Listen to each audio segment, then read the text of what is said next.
Kung isipin po natin, ang bilis ng panahon. Last Sunday na po ngayon. Di po ba?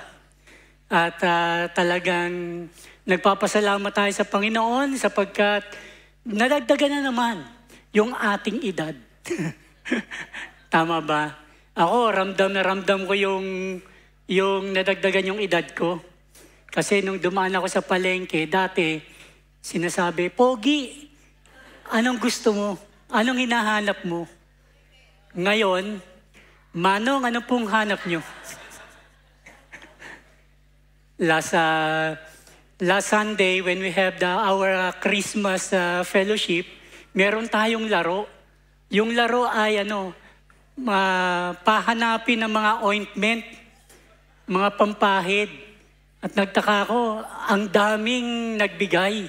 So marami na pala yung nagkakaedad sa atin. Sabi nga, age is just a number. No, tama. Age is just a number of ointment that we put on and the maintenance that we take. But praise God because He is a God who really sustains us. At nagpapasalamat tayo sa Panginoon sapagkat Siya yung kumikilos at gumagabay sa bawat isa sa atin. At ngayong umaga ay magpapatuloy po tayo sa ating pag-aaral ng the names of God. At ang pag-aaralan po natin ay mula po sa Exodus chapter 15, verse 22 to 27. Pwede po ba tayong tumayo at basahin po natin yung pagbabasihan ng ating mensahe. Sabi po rito, Then Moses led Israel from the Red Sea, and they went into the desert of Shur. For 3 days, they traveled in the desert without finding water. When they came to Marah, they could not drink its water because it was bitter. That is why the place is called Marah. So the people grumbled against Moses, saying, What are we to drink? So the people grumbled against Moses, saying, What are we to drink? Then Moses cried out to the Lord, and the Lord showed him a piece of wood. And he threw it into the water, and the water became fit to drink. There the Lord issued a ruling and instruction for them, and put them to the test. He said, If you listen carefully to the Lord your God, and do what is right in His eyes, if you pay attention to His commands, and keep all His decrees, I will not bring on you any diseases I brought on the Egyptians, for I am the Lord who heals you. Then they came to Elim, where there were 12 springs and 70 palm trees, and they camped there near the water. Tayo pong lahat ay manalangin. Heavenly Father, we are so thankful sa iyong guidance sa amin, and we continually pray, O God, that you will open our hearts and our mind that we may see the goodness of your word. In Jesus' name we pray, Amen. Makari na po tayong makaupo. Yung story po natin, yung konteksto, ito po ay after they cross the Red Sea, at after nilang magpuri, magpasalamat sa Panginoon. Siguro meron tayong tinatawag na LSS. At ito yung last song syndrome. Yung bang inaawit-awit pa natin yung mga inawit natin dati. Na ating itong naaalala sa ating isipan. So yun po yung ibig sabihin ng LSS. At dito, 3 days yung nakakaraan.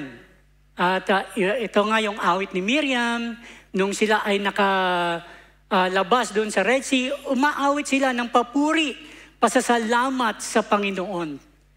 Ngunit dumating yung pagkakataon, after 3 days, pumunta sila sa disyerto at nakalimutan na nila yung kanilang mga inawit sa Panginoon, yung kanilang pagpupuri. Because they encounter a great problem of water. Diba, ang hirap pag walang tubig. Mawala na yung kuryente, wag lang yung tubig. Pero rito, yung problema sa tubig. Pero hindi nila naalala na ang Diyos nga yung problema na una sa tubig, ang daming tubig, may dagat.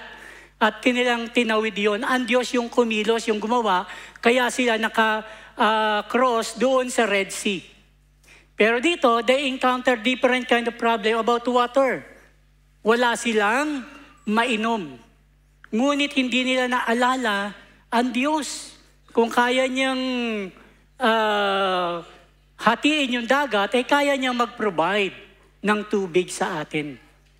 At nung nakita nila yung Samara, talagang mapait yung tubig at hindi nila mainom. Instead of asking God, they choose to grumble and complain and blaming Moses. Ano inumin namin? Ba? Minsan ganun tayo. Madali tayong makalimot. Especially when we encounter circumstances, problem, talagang nakakalimutan natin yung ating Diyos. Kaya ngayon, total naman, New Year na, maganda na meron tayong tinatawag na year in review. Pero pag-aralan po muna natin yung mga napag-aralan po natin. Baka po nakalimutan na natin yung ating mga nakaraang sermon. Napag-aralan po natin about Jehovah Jireh, the Lord will provide. He is our Nisi, the Lord our banner. He gives victory. He is also our peace. Nakita rin po natin that the Lord is our true shepherd. No? Siya po yung umaaruga, nagke-care doon sa atin. The Lord is also our righteousness.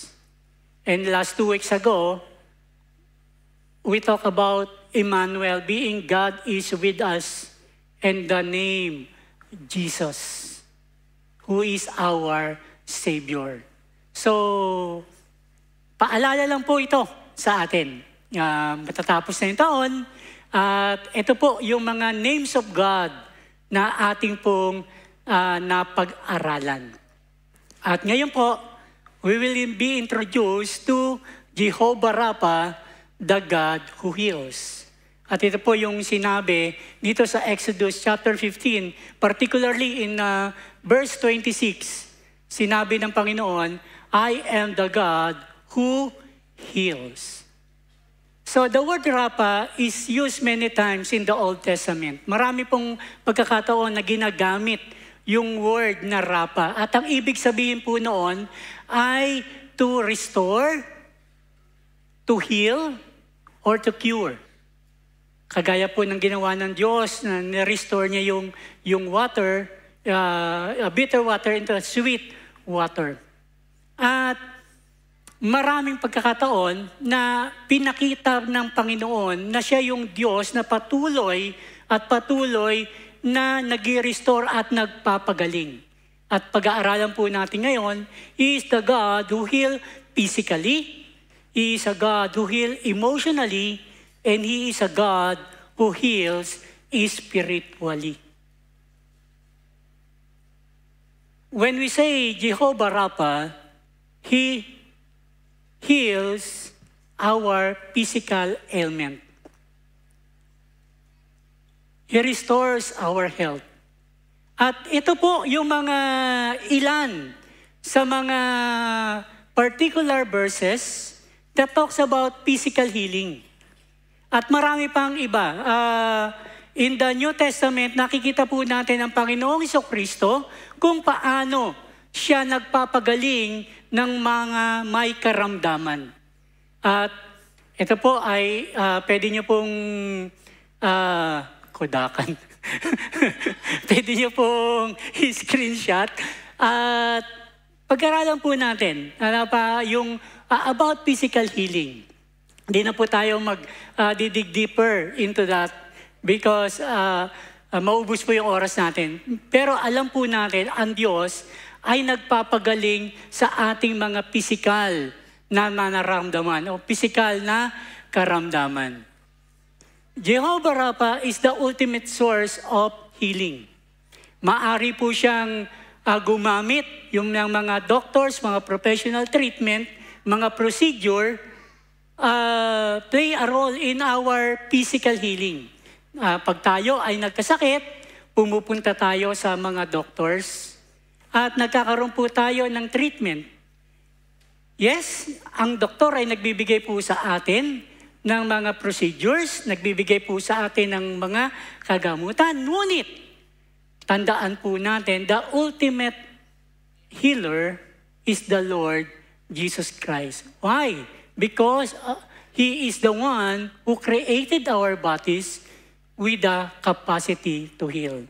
Actually, yung ating katawan, kaya niyang pagalingin yung kanyang sarili. Ngunit tandaan po natin, ang Diyos na siyang lumikha sa atin ay patuloy na may pakialam din kung tayo ay mayroong karamdaman. God wills, ang ating pong sinasabi ng salita ng Diyos, kung tayo po ay may karamdaman, the natural thing to do is to ask God for our healing. Being a Christian, sinasabi nga sa James, na kung merong may sakit sa inyo, tumawag kayo ng mga elders, tumawag kayo ng somebody para manalangin para sa mga may sakit. Ngunit tandaan po natin na ang Diyos ay maaari na sumagot sa ating panalangin through natural recovery, through the work of the doctors, or through miraculous healing. Merong mga testimony na ating napapakinggan na talagang malala yung kanilang mga sakit, karamdaman, parang wala nang pag-asa, ngunit they pray to God and God heals them miraculously. Ang Diyos natin, Diyos noon, ngayon at magpakailanman, kung paano siya kumikilos noon, ay patuloy pa rin siya na kumikilos ngayon. God can do miraculous healing until now. All we have to do is to ask God. Ngunit, He is a sovereign God. No? Including our health, tayo ay maaari na manalangin sa Diyos, ngunit we cannot demand na, Lord, tanggalin mo yung aking karamdaman. Ginagalang pa rin natin kung ano yung kalooban ng Diyos doon sa ating physical na nararamdaman. Nung tayo po ay kinreate ni God, napakaganda nung kanyang pagka-create sa atin. Wala sanang sakit, wala sanang karamdaman, ngunit dahil sa kasalanan, even our physical bodies were affected. Kaya tayo po ay nagkakaroon ng mga sakit. Nadideteriorate yung ating body. So, maaari yung ating mga sakit na nararamdaman, maaari na ito ay kalooban ng Diyos. O sa mga circumstances na ating nararamdaman o na-experience, maaaring ito ay kalooban ng Diyos upang tayo ay patuloy na lumapit sa Kanya. Our healthy faith is more important to God than our healthy body. Ang nais ng Diyos ay mas malakas yung ating pananampalataya sa Kanya.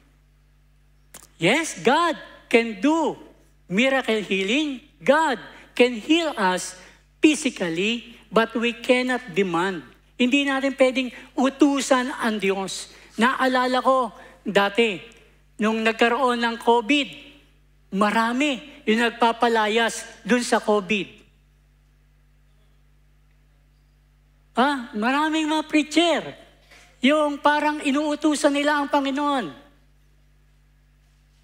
Ngunit ito yung kalooban ng Diyos sa atin. We cannot demand from God. Hindi po natin pwedeng ikuman si God kung ano yung kanyang gagawin para sa atin.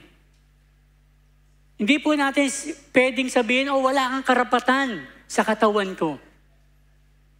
May mga pagkakataon sa Biblia na niloloob ng Diyos na tayo ay magkaroon ng karamdaman, ngunit ang mga karamdamang ito ay hindi dapat na magpalayo sa atin sa Panginoon, kundi ito po ay yung kaparaanan sometimes upang tayo ay lumapit sa Kanya at tumibay yung ating pananampalataya sa Kanya.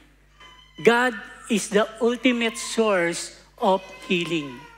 Whether yung ating sakit ay napaka-simple o napaka-malala, tayo lagi ay lumapit sa Panginoon. He is our Jehovah Rapha, the God who heals us. Na siya yung pinagtitiwalaan natin. Na siya yung maaring makagamot sa atin. Even the doctors, lagi tayong nag-a-ask kay God. Sinasabi natin, Panginoon, you are our ultimate source of our healing. Give my doctor the wisdom, no? Para ako ay pagalingin. Yung gamot na tinatake natin, we ask God upang ito ay magkaroon ng mabuting epekto sa ating katawan. God is our physical healer. Not only that, also God healed us emotionally. May mga pagkakataon sa buhay natin na tayo nga ay malakas sa ating physical na kalagayan, wala tayong sakit, walang karamdaman, katulad ngayon. Ngunit, yung isa sa sakit natin, meron tayong mga emotional problem. Ano yung source nito? Maaari ito yung mga nakaraan natin na hindi gumaling-galing sapagkat ito po ay patuloy na bumabalik sa isipan natin. Maaring ikaw ay nasaktan ng iba. Karoon tayo ng mga emotional problem. O maaari yung mga circumstances na iyong kinakaharap ngayon, yung mga problema na iyong kinakaharap ngayon. Ito ay nakakaapekto sa atin. Nagkakaroon tayo ng anxiety, nagkakaroon tayo ng depression, at sometimes, gumagawa tayo ng sariling kaparaanan upang mapaglabanan yung mga bagay na ito. Sometimes, when we feel lonely, when we feel anxious, we find some ways.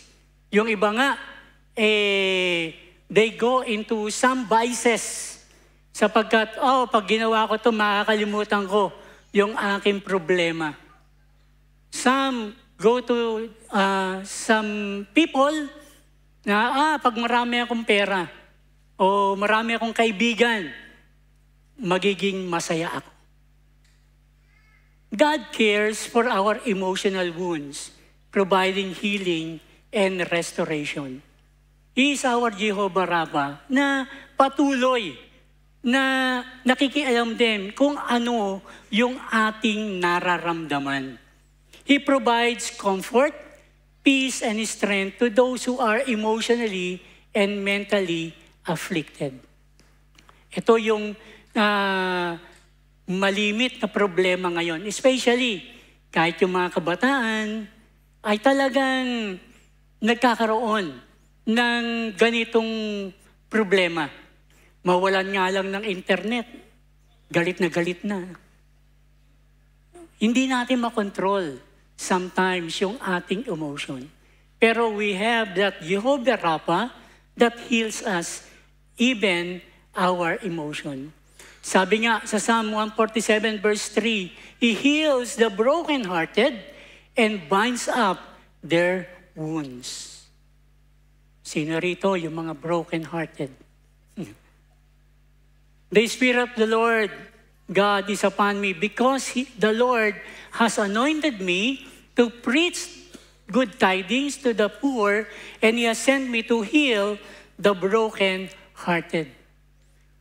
Sabi nga sa Philippians 4, 6, and 7, that do not be anxious about anything, but in every situation, by prayer and petition, with thanksgiving, present your request to God. And the peace of God, which transcends all understanding, will guard your heart and your mind in Christ Jesus. So, sometimes, ito po yung nagiging problema natin. Ngunit, alam natin na meron tayong Jehovah Rapha that deals with our emotional problem. We must turn to Him and resist the urge to fill our emptiness and hearts with the things that don't satisfy and can eventually harm us. Huwag tayong gumawa ng mga sarili nating kaparaanan. Kung nalulungkot tayo, kung tayo po ay punong-puno ng pag-aalala, meron tayong Diyos na pwedeng lapitan. Here are some practical things a follower of Christ can do to find emotional healing. Una, we should meditate on God's Word. Sabi nga sa Proverbs 4:22 na yung salita ng Diyos, they are life to those who find them and health to one's whole body. Sabi sa Psalm chapter 1, verse 1 and 2, blessed are those who walk not in the step of the wicked, but his delight is in the law of the Lord, and in his law he meditates day and night. So every time we feel lonely, every time we are so anxious, every time na feel mo you are in trouble, meditate on God's Word. Sapagkat ang salita ng Diyos, yan ang gagabay at magbibigay ng mga promises sa atin. Kaya nga next year, ito po yung trust natin, na maging priority natin sa ating buhay ang salita ng Diyos. Before na tayo ay kumonsulta kung kani-kanino man, unahin mo muna natin ang salita ng Diyos. Confess any known sin to God. Sa 1 John 1:9 na kung meron daw tayong kasalanan, God is faithful and just to forgive us. Sometimes when we commit sin, ito bilang Kristiyano, we are so bothered na tayo ay nalulungkot, tayo nababalisa, papatawarin ba ako ng Panginoon?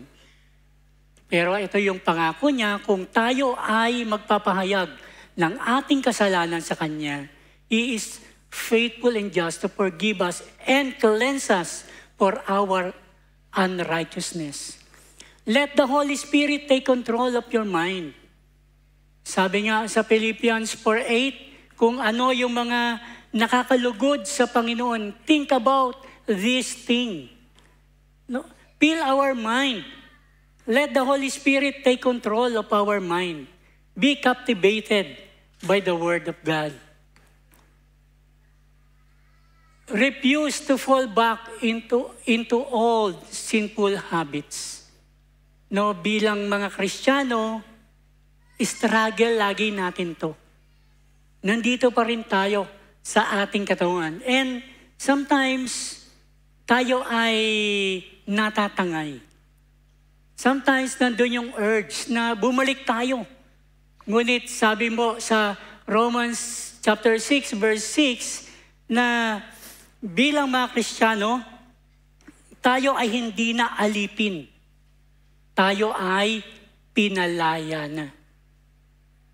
Forgive those who have hurt you. Sometimes, our emotional problem comes from unforgiveness. Sabi sa Ephesians 4:32, be kind and compassionate to one another, forgiving each other just as Christ God forgave you. So,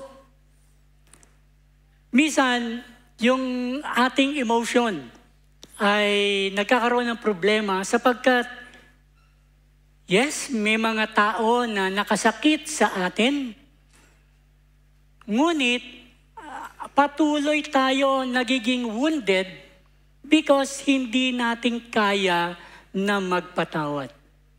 Kaya sinasabi ng salita ng Diyos na tayo bilang follower ni Christ, sabi ron, forgiving each other just as Christ, God, forgave you. Paano ba tayo pinatawad ng Diyos? He forgave us unconditionally. He forgave us unconditionally. O patawarin ko siya pag nagbago siya. Pag naging mabait na siya sa akin. Pero sabi rito, God forgave just as Jesus Christ forgave us. And forgive those who have hurt you. Sabi nga, sa Hebrews 12:15, see to it that no one falls short of the grace of God, that no bitter roots grows up to cause trouble and defile many. Tanggalin na natin yung bitterness doon sa ating buhay. Kagaya ng mga Israelite, nung matikman nila yung bitter water. Diba? They complain, they blame others. Kasi merong kapaitan sa buhay nila. So sabi nga, remind us in Hebrews 12:15, na yung mga kapaitan na yun, tanggalin natin sa ating mga buhay. And see yourself as God sees you. You are forgiven, you are loved, you are sanctified, you can serve God. Ba? Ikaw ay naging anak ng Diyos. Yes, merong mga tao na merong mga circumstances that will challenge us. Merong mga tao that may hurt us. Meron tayong mga past failures. Ngunit we have that Jehovah Rapha that restores us. Ang Diyos na napatuloy na kumakalinga sa atin. Ang Diyos na patuloy na nagko-comfort sa atin. And we have the Word of God na pwede po nating panghawakan yung mga pangako ng Diyos na patuloy na nagbibigay kagalingan sa ating puso. And lastly, God do spiritual healing. He mends broken hearts, forgives sins, and offer spiritual renewal to those who turn to Him in repentance and faith.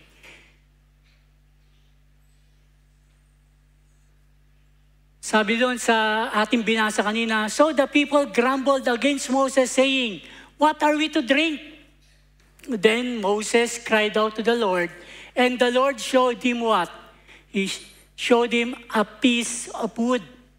He threw it into the water, and the water became fit to drink. So, ano yung problema nila? Wala silang mainom na tubig. At yung tubig na nakita nila, it was in Mara, at ito ay napakapait. And there is no way for them to make that water sweet. Kahit ilang kilong asukal yung kanilang ilagay, kahit magic sugar. Ba? Ngunit ang Diyos yung gawa ng kaparaanan to make that bitter water sweet. Anong ginawa? Pinakita ng Diyos kay Moses yung piece of wood. And Sabi nga, merong mga, there is a story, but there is a story beneath the story. Sabi sa Peter,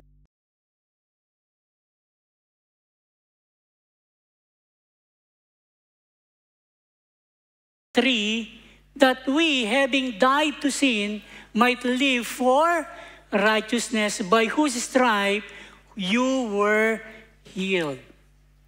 Kagaya ng ginawa ng Diyos na nagbigay siya ng piece of wood, ng kahoy, upang tumamis yung bitter water, ganun din yung kanyang ginawa sa bawat isa sa atin. Tayo ay makasalanan. We are bitter. We are not better. We are bitter. Nandun yung ating kasalanan. Ngunit, ang Diyos yung gawa ng paraan nung mamatay ang Panginoong Kristo doon sa krus ng Kalbaryo. That piece of wood is also a foreshadowing of what Christ will be doing on the cross. Siya lang yung pwede na magligtas sa atin. Siya lang yung pwede to make that bitter water sweet. Siya lang yung pwede na yung kasalanan natin ay maging katuwiran sa harap ng Diyos. Why? Because of what Christ did on the cross. Walang tayong kaparaanan para luminis tayo sa harapan ng Diyos, ngunit sa magitan ng pagkamatay ng Panginoong Kristo doon sa krus ng Kalbaryo, tayo ay luminis para sa ating kasalanan. Sabi nga sa Isaiah 53 verse 5, but He was pierced for our transgression, He was crushed for our iniquities. The punishment that brought us peace was on Him, and by His wound we are healed. And we always use that. Pag tayo ay may sakit pisikal, sinasabi natin, Lord, by your wound we are healed. Kaya papagalingin mo kami. Ngunit tignan po natin yung konteksto nito. Sabi nga po, but He was pierced for our transgression, He was crushed for our iniquities. What is transgression? Transgression is an act that goes against a law or rule or code of conduct, an offense. Ang Diyos ay merong ginawang rule, pero hindi tayo sinuway natin yung mga inuutos ng Panginoon. That was transgression. Iniquity is immoral or grossly unfair behavior. Ito po yung mga natural na ginagawa natin na pagsalansang o natural na kasalanan na patuloy nating ginagawa na hindi kapuri-puri sa ating Diyos. Sabi nga doon, by His wound, we are healed. Ano yung pinagaling ng Diyos sa atin? Not our physical ailment. God heal us spiritually. That by His wound, we are healed. There is no way for us to cleanse our sin. But because of what Christ did on the cross,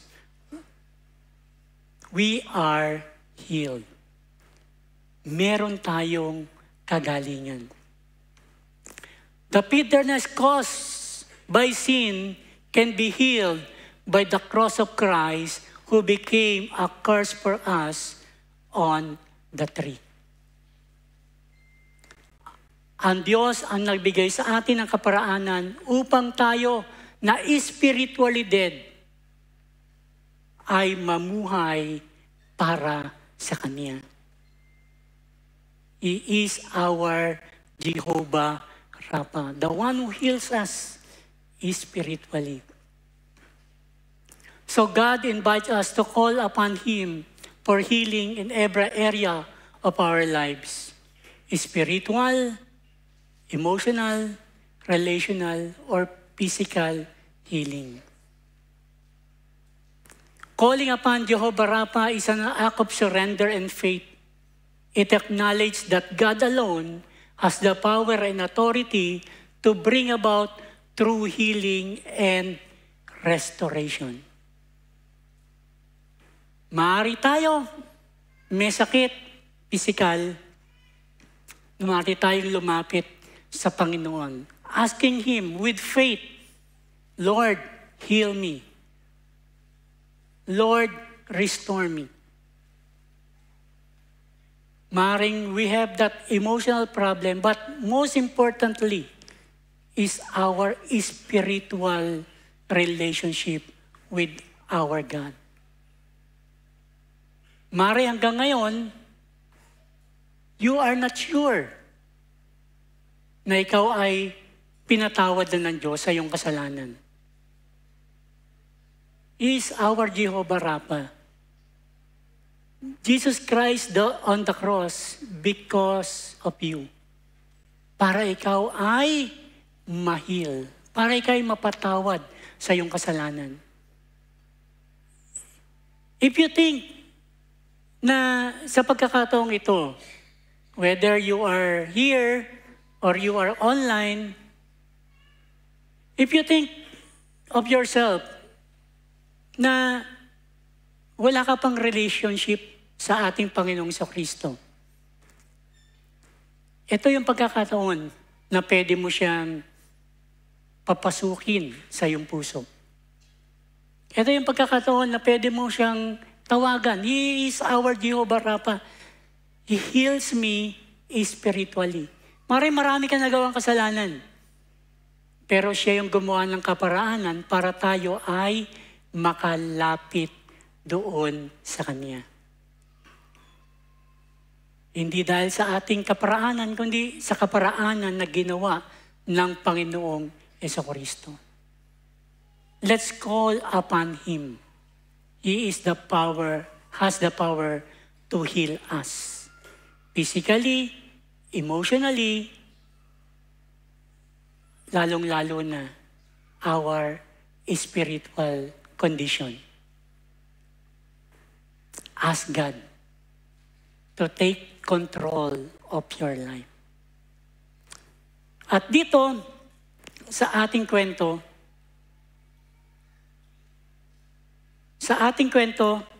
sa verse 27, sabi rito, Then they came to Elim, where there were 12 springs and 70 palm trees. And they camped there near the water. So, pagkatapos ng kanilang naging problema, after the water became sweet, the Lord lead them to Elim. At dun sa Elim, merong daw merong 12 springs at merong mga palm trees. Yung kanilang kakulangan ay nasatisfied. Palm trees ay, yung significant nito ay abundance, victory. So, the only way to Elim, from Mara to Elim, is only by the cross of Christ. Mula doon sa Mara na puno ng kapaitan, ngayon, nandun yung kanilang kasaganaan because of what God did to them. At ganoon din tayo. Bilang mga Kristiyano, tayo'y makasalanan, pero dahil sa ginawa ng Panginoong Kristo, maaari nating maranasan ang buhay na walang hanggan.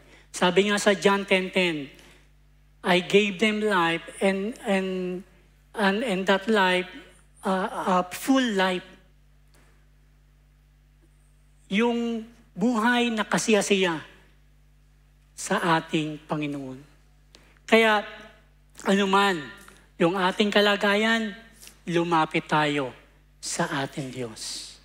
Tayong lahat ay manalangin.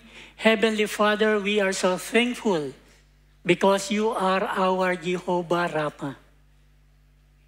Ano man, Panginoon, yung aming condition, whether we have that physical ailment in our physical life, ano man yung mga kabigatan namin, ano man po yung mga problema namin sa aming mga pangangatawan, maaari kaming lumapit sa iyo at manampalataya that you are our Jehovah Rapha that will heal us, that will restore us.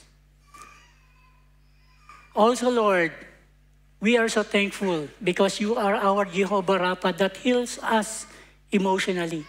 Sometimes we have that baggage in our life.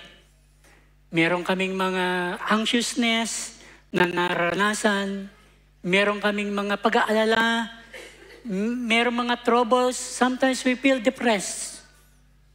We feel stressed, Panginoon.